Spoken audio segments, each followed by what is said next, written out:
त्योहार स्पेशल ये पारंपरिक रेसिपी जब भी मैं बनाती हूँ मुझे मेरी दादी सास बहुत ज्यादा याद आती है, क्योंकि इसका जो स्वाद है ना बिल्कुल वैसा ही आता है। ये खाने में बहुत ही ज्यादा टेस्टी और साथ में हेल्दी भी है।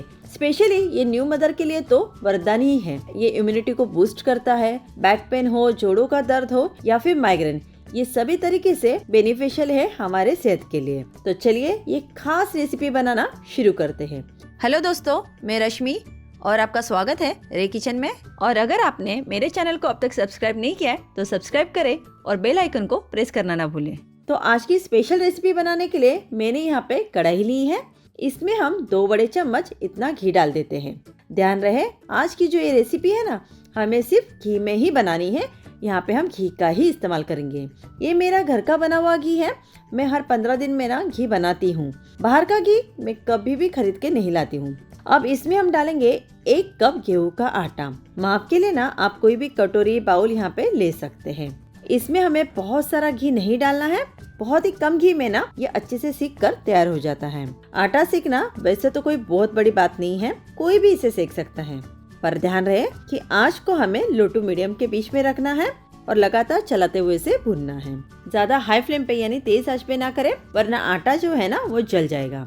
एक जैसा सीख कर तैयार नहीं होगा, जिससे इसका जो फ्लेवर है ना अच्छा नहीं आएगा।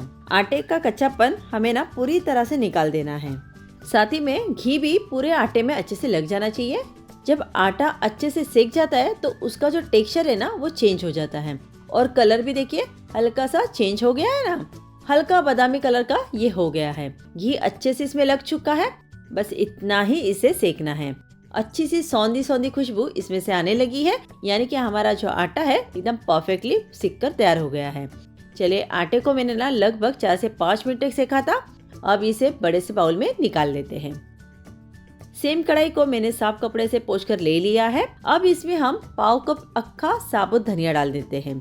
साबुत धनिया आपको आराम से नियर बाय कोई भी ग्रोसरी शॉप में मिल जाएगा। ये ऑनलाइन भी मिल जाता है। आँच को जो है लो टू मीडियम के बीच में रखना है और लगातार चलाते हुए इसे सेक लेना है, जिससे कि धनिया का जो फ्लेवर है ना बहुत ही ज्यादा अच्छा आएगा। जैसे जैसे ये सीखेगा ना आपको मालूम पड़ जाएगा इसमें से बहुत ही अच्छी खुशबू आने लगेगी। इससे ज्यादा इसे ना सेके और इसका जो कलर है ना उसे भी बहुत ज्यादा लाल नहीं करना है। बस इसका मॉइस्चर जो है वो निकल जाना चाहिए, साथ में कच्चापन भी इसका चला जाना चाहिए। बढ़िया सी खुशबू जैसी आने लगेगी आप समझ जाइएगा ये अच्छे से सीख चुका है। हल्का सा कलर भी चेंज हो गया है। चलिए इसे हम एक अलग से थाली में निकाल लेते हैं। इसे सेकने में ज्यादा समय नहीं लगता है, 1 से 1.5 मिनट ही काफी है।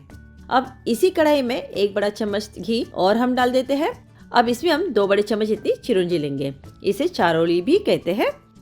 साथ ही में मैं 2 बड़े चम्मच वाटरमेलन सीड्स, 2 बड़े चम्मच पंपकिन सीड्स और 2 बड़े चम्मच सनफ्लावर सीड्स भी डालकर ले रही हूँ। इन्हें भी हम अच्छे से सेक लेंगे। अब देखिए इसमें से कोई भी सीड्स अगर आपके पास नहीं है तो आप इसे स्किप करें। वैसे मार्केट में ना अब सब कुछ आराम से इजीली मिल जाता है। इन सीड्स को एकदम थोड़े से घी में ना हमें सेक लेना है, क्योंकि इन सभी के अंदर अपना खुद का तेल होता है और जैसे जैसे आप इसे सेकोगे ना ये अपना खुद का जो तेल है वो रिलीज करना शुरू कर देते हैं। देखिए सारे सीड्स जो है अच्छे से सीख चुके हैं और चटकने भी लगे हैं, अच्छे से फूल भी गए हैं। तो इन्हें ना मैंने 2 से 2.5 मिनट तक अच्छे से सेक लिया है।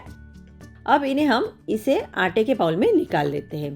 कढ़ाई में 1 बड़ा चम्मच घी और डालेंगे और साथ में हम आधा कप मखाना डालेंगे। मखाना भी हमारे शरीर के लिए, हमारे सेहत के लिए काफी फायदेमंद होता है। इसे भी धीमी आंच पे सेकेंगे। मखाने में काफी मात्रा में कैल्शियम पाया जाता है। साथ ही में ये हमारे पाचन को भी अच्छा रखता है। मैं कई बार इस तरह से ना घी में ना इन्हें सेक कर नमक काली मिर्च लगा के पॉपकॉर्न की तरह ना खाती हूँ और घर वालों को भी खिलाती हूँ। बच्चों के टिफिन में भी आप इस तरह से बनाकर दे सकते हैं। खाने में बहुत ही ज्यादा ये स्वादिष्ट लगता है।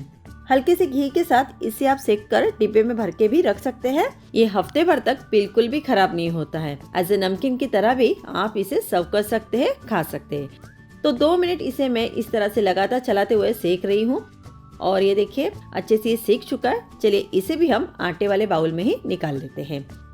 अब 1 बड़ा चम्मच घी और डालेंगे और इसी कढ़ाई में मैं यहाँ पे ना पाव कप किशमिश भी ले रही हूँ। किशमिश को भी घी में बढ़िया से भून लेना है।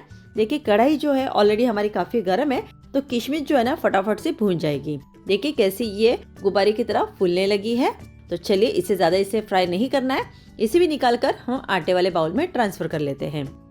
अब देखिए कढ़ाई में ना हल्का सा घी लगा हुआ है, तो अब हम यहाँ पे अलग से घी का इस्तेमाल नहीं करेंगे और इसी कढ़ाई में हम पाव कप बादाम और पाव कप काजू डालेंगे। ड्राई फ्रूट जो है ना आप अपने हिसाब से कम ज़्यादा ले सकते जितना आपको पसंद है।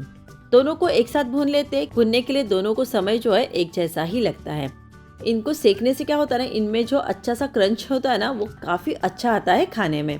देखिए इन्हें भी मैंने धीमी आंच पे सेक लिया है। इनका कलर आप देख सकते हैं हल्का सा चेंज हो गया है, बहुत ज्यादा इन्हें सेकना नहीं है। अब इन्हें हम साबुत धनिया वाली जो थाली है ना इसी में निकाल लेते हैं। अब यहाँ हमारे पास सूखा नारियल है, ये मैंने यहाँ पे ना 3 इस तरह के नारियल लिए हुए हैं। सूखे नारियल को ना हम कद्दूकस करके लेने वाले हैं, तो बड़े छेद वाला जो ग्रेटर होता है ना इससे जो लच्छे है ना बहुत ही अच्छे निकलेंगे। तो ध्यान रहे यहाँ पे हम सूखा नारियल का ही इस्तेमाल करेंगे, गीला नारियल हमें यहाँ पे नहीं लेना है। आराम से ये कद्दूकस हो जाता है और इनके लच्छे आप देख ही सकते हैं, ये लच्छे कितने अच्छे बनकर तैयार हो गए हैं। इसका जो लुक है देखिए कितना अच्छा लग रहा है ना। अब इसे हम सेम कढ़ाई में डाल देंगे और धीमी आंच पे इसे भून लेंगे। इस रेसिपी में नारियल थोड़ा ज्यादा ही पड़ता है क्योंकि इसी से इसका जो स्वाद है ना बहुत ही ज्यादा अच्छा आएगा। और नारियल के फायदे तो आप सभी को पता ही है, कितने सारे बेनिफिट्स हैं, अलग से आपको बताने की कोई जरूरत नहीं है। अब अगर आपके पास ना इस तरह का सूखे नारियल का गोला नहीं है तो आप ना रेडीमेड जो मार्केट में डेसिकेटेड नारियल मिलता है ना वो भी ले सकते हैं। उसे भी ना आपको इसी तरह से सेक कर लेना होगा। देखिए अब इसका कलर भी चेंज होने लगा है, साथ में नारियल सेकने के बाद जो अच्छी सी खुशबू आती है ना वो भी आने लगी है। तो अब हम क्या करेंगे, इसे ना आटे वाले बाउल में निकाल लेते हैं। गैस की फ्लेम को मैंने अब यहाँ पे बंद कर दिया है और कढ़ाई जो है ना अभी काफ़ी गर्म है, तो इसी कढ़ाई में 1 बड़ा चम्मच घी हम डाल देंगे और इसे ऐसे ही छोड़ देंगे ताकि घी है ना गर्म होता रहे। कि अब ये ठंडे हो चुके हैं, ग्राइंडिंग जार में ट्रांसफर कर लेते हैं। और इसका एकदम बारीक पाउडर नहीं बनाना है, पल्स मोड पे इसे हम मोटा मोटा पीस लेंगे। देखिए इस तरह का मोटा मोटा पीसकर मैंने तैयार कर लिया है। आपको इसमें बादाम के बड़े बड़े पीसेस भी नजर आ रहे होंगे। ऐसा ही दरदरा मोटा मोटा पिसा हुआ हमें चाहिए। अब इसमें मैं 1 छोटा चम्मच इलायची का पाउडर भी डाल रही हूँ, बढ़िया सा फ्लेवर और खुशबू के लिए। साथ में आधा कप मैं यहाँ पे ना दरदरी पीसी हुई मिश्री भी डाल रही हूँ। आप चाहो तो चीनी भी ले सकते हैं, नॉर्मल चीनी या जो मिश्री अगर आप ले रहे हैं तो उसे ग्राइंडिंग जार में डालकर उसको पीस कर उसका पाउडर बना लें। अच्छा मीठा जो है आप अपने पसंद अनुसार कम ज्यादा रख सकते हैं। 1 छोटा चम्मच मैं यहाँ पे सौंठ यानी कि ड्राई जिंजर का पाउडर भी ले रही हूँ, इससे इसका जो टेस्ट है और भी ज्यादा इन्हांस हो जाता है, तो इसे आप जरूर डालिएगा।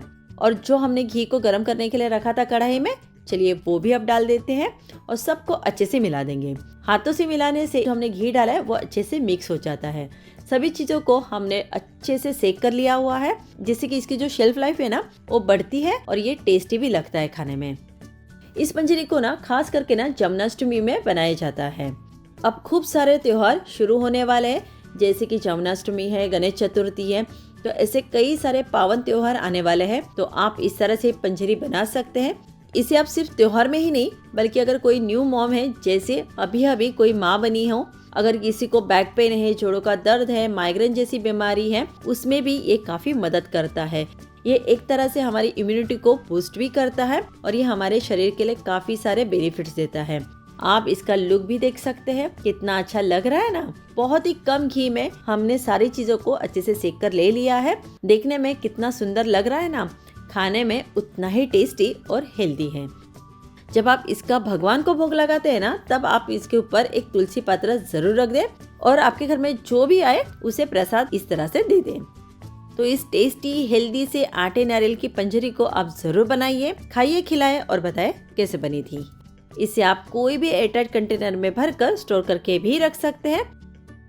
अगर आपको मेरी ये रेसिपी इंटरेस्टिंग लगी है तो मुझे लाइक और सब्सक्राइब करके सपोर्ट जरूर करें और अपने दोस्तों में इस रेसिपी को शेयर करना ना भूलें।